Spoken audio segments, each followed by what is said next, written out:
샬롬, 환영합니다. 축복합니다. 잘 오셨습니다. 오늘 우리가 나눌 내용은 서로에 대한 섬김입니다.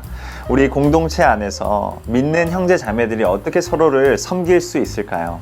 보네포가 말하기를 자연적인 인간은 서로 섬기려고 하는 존재들이 아니라고 말을 합니다. 자연적으로 인간들은 오직 서로를 비교하고 자기를 정당화해서 자기의 뜻을 관철시키려는 사람들이죠. 그런 자연적인 인간이 섬김의 모습으로 나아가는 것은 거의 불가능한 일입니다. 도대체 어떤 인간이 본능적으로 자기 방어에 유리한 자리에 서려고 하지 않으며 그 자리를 결코 아무에게도 양보하지 않고 모든 것을 동원하여 자기 주장을 관철하려 하지 않겠습니까? 그렇게 인간과 인간이 만날 때는 서로에 대한 마음의 진지를 구축하고 자기를 방어하려 하고 자기의 뜻을 관철시키려고 상대방을 공격하게 됩니다. 하지만 우리는 믿는 자들 아닙니까? 그리고 우리가 믿는 그 예수 그리스도는 이 땅 가운데 섬김의 왕으로 오셨었습니다. 그분을 우리가 구원자로 그리고 주님으로 따른다면 마땅히 우리 가운데에서도 그러한 섬김의 모습이 드러나야 하겠습니다. 보네포는 우리 성도의 공동체 안에 참된 말씀의 섬김이 꼭 일어나야 한다라고 강조하는데요. 그 말씀의 섬김이 성도의 공동체 안에서 가장 중요한 섬김이라고 말합니다. 그런데 그 말씀의 섬김이 일어나기 전에 두 가지가 선행되어야 된다고 말하고 있습니다. 그 첫 번째는 말의 사역입니다. 보네포가 이야기하듯이 야고보서에서는 우리가 그 말 그리고 우리 혀를 어떻게 사용하느냐가 너무나 중요하다. 그리고 그게 공동체 전체에 큰 영향을 끼칠 수 있다라고 합니다. 마치 그 작은 불이 온 산을 불태우듯이 우리가 우리의 입을 그리고 우리의 말을 조심하지 않으면 그 공동체 전체가 큰 환란에 빠질 수 있다라고 야고보 사도는 이야기하죠. 그렇기에 보네포는 우리에게 형제에 대한 은밀한 말을 금하고 있습니다. 우리말로 하면 뒷담화죠. 뒤에서 그 형제에 대해서 나쁜 말과 나쁜 이야기와 루머들을 퍼뜨리지 말라라고 단호히 말하고 있습니다. 그리고 그럴 때만이 성도 공동체가 건강하게 생활할 수 있고 성장할 수 있다라고 말하고 있습니다. 저는 이 말의 사역에 대해서는 보네포의 이 말만 딱 기억하면 될 것 같습니다. 말로만 표현되지 않으면 판단하는 생각들은 위축되며 질식해 버리고 말 것입니다. 우리가 우리 생각 가운데 들어오는 형제 자매들을 판단하고 또 정죄하는 그런 마음들은 우리가 컨트롤할 수 있는 부분이 아닙니다. 어쩔 때는 우리가 원하지 않는데도 그런 생각이 들 때가 있습니다. 하지만 우리가 할 수 있는 것은 우리의 혀에 재갈을 물리는 것입니다. 우리의 말을 컨트롤하는 것입니다. 그래서 그 말을 내뱉지 않을 때 오늘 보네포가 이야기한 것처럼 그 생각들과 그것으로 인해서 일어날 수 있는 나쁜 영향력들이 질식해서 죽어버릴 것입니다. 우리 공동체 안에서 조금 더 우리가 우리의 말을 조심합시다. 우리가 조금 더 형제 자매들을 바라볼 때에 바로바로 심판하고 정죄하는 것이 아니라 우리의 말을 아끼고 오히려 더 사랑하고 섬기는 말을 우리의 입술을 통해서 하도록 합시다. 그리고 또 한 가지 말씀의 사역이 있기 전에 선행되어야 할 것은 온유함의 사역입니다. 온유함은 자기 자신을 낮추는 것이죠. 보네포가 여기서 강조하는 부분은 모든 지체가 강자든 약자든 영적으로 약한 사람이든 강한 사람이든 모두 자신의 섬길 자리를 찾아서 그곳에서 섬겨야 된다라고 말합니다. 그래서 강자라고 그 사람이 모든 일들을 그 공동체 안에서 하는 것이 아니라 약자라고 그 사람이 아무 일도 안 하고 그냥 그 공동체에서 소외되는 것이 아니라 모든 사람들이 하나님께서 부르시는 섬김의 자리에서 섬길 때 그 공동체는 건강할 수 있다라고 말합니다. 그리스도인 공동체에서 모든 것을 결정하는 중요한 요인은 각 지체가 하나의 사슬을 잇는데 결코 없어서는 안 될 사슬의 고리와도 같다는 사실입니다. 가장 작은 지체까지도 견고하게 맞물려 있을 때에 사슬은 끊어지지 않는 법입니다. 아무 할 일이 없는 지체가 생기는 것을 방치하는 공동체는 바로 그 이유로 인해 무너지고 맙니다. 그러므로 모든 지체에게 공동체를 위한 특정한 임무를 부여하는 것이 바람직합니다.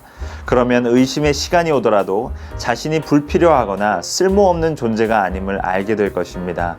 모든 그리스도인 공동체는 약자만 강자를 필요로 하는 것이 아니라 강자도 약자 없이는 존재할 수 없음을 알아야 합니다. 약자를 공동체에서 배제하는 것은 곧 그 공동체의 죽음을 의미합니다. 이 온유함이라는 것이 세상의 반려와는 너무나도 다릅니다. 세상, 예를 들어서 회사라면 약자들, 일 못하는 사람들은 당장 잘라버리든지 좌천시켜버려야 합니다. 하지만 교회 안에서는 강자든 약자든 함께 그리스도 안에서 일하며 하나님을 섬깁니다. 우리는 그렇기에 더 낮아져야 합니다. 내가 가장 약한 자이며 죄수 중에서도 가장 괴수임을 기억하고 더욱더 낮은 자리로 나아가야 합니다. 죄인 중에 내가 가장 큰 죄인이며 내 죄가 가장 큰 죄고 가장 사악한 죄이며 가장 용서받을 수 없는 죄임을 깨닫는 죄인이 참으로 예수 그리스도를 사랑할 수 있고 그분을 전적으로 신뢰할 수 있는 사람입니다. 보네퍼는 토마스 아켐피스의 말을 인용하고 있습니다. 스스로를 다른 모든 이들보다 낮고 열등한 존재로 보게 될 때까지 성도로서 어떤 거룩한 진보나 성화도 이루어냈다고 생각하지 말아야 한다. 자, 그렇게 말의 사역과 온유함의 사역이 온전하게 일어날 때야 비로소 말씀의 사역이 공동체 가운데 일어날 수 있습니다. 그 말씀으로 서로를 섬기는 일이 가능해집니다. 첫 번째 말씀의 섬김은 듣는 섬김입니다. 우리가 하나님의 말씀을 듣는 데서 하나님을 향한 사랑이 시작되듯이 우리도 형제의 이야기를 들을 때 형제를 향한 사랑이 시작이 됩니다. 그 듣는 섬김을 통하여서 우리는 그 형제를 사랑할 수 있게 되고 그 형제가 어떠한 상황에 처해 있는지 그리고 어떠한 사람인지 어떤 생각을 하고 있는지를 알게 됩니다. 그 형제를 알지 못하면 우리가 그 형제에게 어떠한 말씀이 필요한지 어떠한 도움이 필요한지 알 수가 없습니다.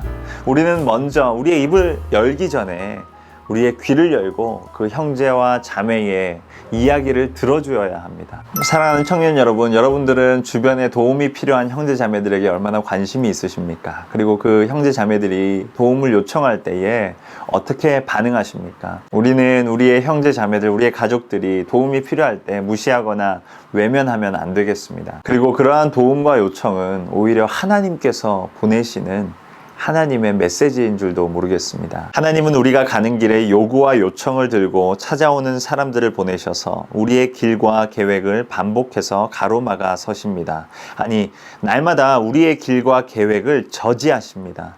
우리는 강도 만난 자를 지나쳐 버렸던 제사장처럼 우리가 하고 있는 중요한 일에 몰두한 나머지 그들을 지나쳐 버릴 수 있습니다. 어쩌면 성경을 읽으라 그렇게 할 수도 있습니다. 그러면 우리의 길이 아닌 하나님의 길이 중요하다는 사실을 보여주기 위해서 우리의 삶에 분명히 제시된 십자가의 표식을 지나쳐 버리게 됩니다. 진정한 거룩함은 성경을 한 장 더 읽는 것이 아니라 1분 더 기도하는 것이 아니라 하나님께서 보내시는 그 강도 만난 자, 그 억울한 자, 과부들, 고아들을 돌보는 것입니다. 우리 가운데 그러한 섬김이 있기를 진심으로 축복합니다. 이어서 우리가 말씀에 따라 할 수 있는 섬김은 남의 짐을 지는 섬김입니다. 갈라디아서 6장 2절입니다. 너희가 짐을 서로 지라. 그리하여 그리스도의 법을 성취하라. 성경에는 그 짐을 진다는 단어들이 참 많이 나옵니다. 예수 그리스도께서도 우리의 질고를 짊어지고 대신 십자가에서 우리를 위하여 죽으셨습니다. 그렇다면 우리 그리스도인에게 우리가 져야 할 짐은 무엇일까요? 그것은 아마도 타인의 자유일 것입니다. 우리가 우리에게는 매우 냉철하고 매우 단호해야 하겠습니다. 하나님께서 우리 예수 그리스도를 통하여 우리에게 주신 자유를 절대 마음껏 사용하는 것이 아니라 방종으로 사용하는 것이 아니라 정말 하나님을 사랑하는 마음으로 하나님의 뜻을 따라서 우리는 우리의 자유를 사용해야 합니다. 하지만 우리가 타인의 자유, 다른 사람들을 보았을 때 그 사람들이 행동하고 말하는 것에는 우리가 그 사람들의 짐을, 그 타인의 자유의 짐을 질 수 있어야 하겠습니다. 그 사람들이 하는 실수, 그리고 조금 더 나아가서는 그 사람들이 저지르는 죄까지도 우리가 한 공동체로서 함께 짐을 질 수 있는 그러한 성숙함을 가지는 공동체가 되어야 하는 것이죠. 다른 사람의 죄를 감당하는 것은 그의 자유를 감당해 주는 것보다 훨씬 더 어렵습니다. 왜냐하면 죄 속에서는 하나님과의 사귐뿐 아니라 형제와의 사귐도 깨어져 버리기 때문입니다. 여기서 그리스도인은 예수 그리스도 안에서 이루어진 다른 사람과의 사귐이 단절되는 아픔을 겪게 됩니다. 그러나 여기서도 우리가 형제의 죄를 짊어짐으로써 하나님의 크신 은혜가 비로소 명백하게 드러납니다. 죄인을 멸시하지 않고 그의 죄를 짊어지며 감당하는 것은 그가 버림바 되었다며 포기하지 않고 그를 영접하는 것을 의미합니다. 물론 공동체 안에서 일어나는 일에 대한 그리고 그러한 실수와 죄에 대한 바른 권징도 필요하겠습니다. 그러한 리더십이 말씀을 통하여서 정말 바르게 성경적으로 그런 치리와 또 권징이 필요합니다. 하지만 그와 동시에 공동체 안에서 그 죄를 같이 짊어질 또 용기와 결단이 필요합니다. 왜냐하면 우리는 한 가족, 한 공동체이기 때문입니다. 자, 이러한 토대 위에서 우리는 서로에게 이제 말씀으로 권면할 수 있습니다. 이것이 진정 말씀의 사역이죠.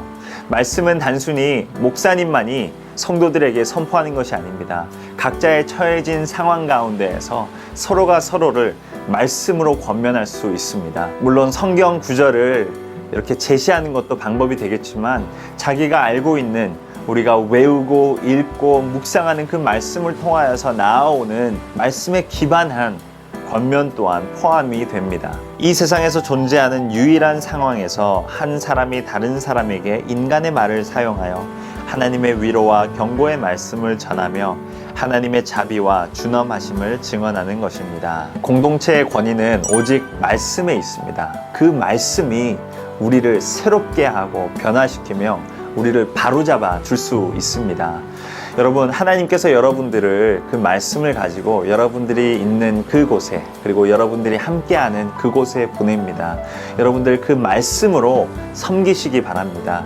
여러분들이 알고 있는 그 말씀을 통하여서 그 진리를 선포하시고 사람들을 위로하고 사람들에게 힘을 주고 생명이 없는 곳에 생명을 전하십시오. 사랑하는 청년 여러분, 이러한 섬김이 우리 공동체 가운데 있을 때에 우리 공동체가 얼마나 예수 그리스도를 더욱 닮아가겠습니까? 얼마나 우리 가운데 서로를 향한, 서로를 인한 기쁨과 평안이 가득하겠습니까? 우리가 이러한 섬김을 통해서 조금 더 하나님께서 원하시는 그 모습으로, 그 자리로 우리가 나아갑시다.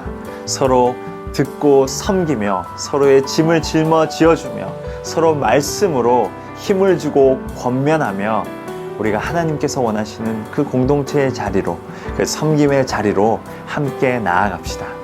그러한 공동체가 되기를, 그러한 형제 자매가 되기를 주님의 이름으로 축복합니다.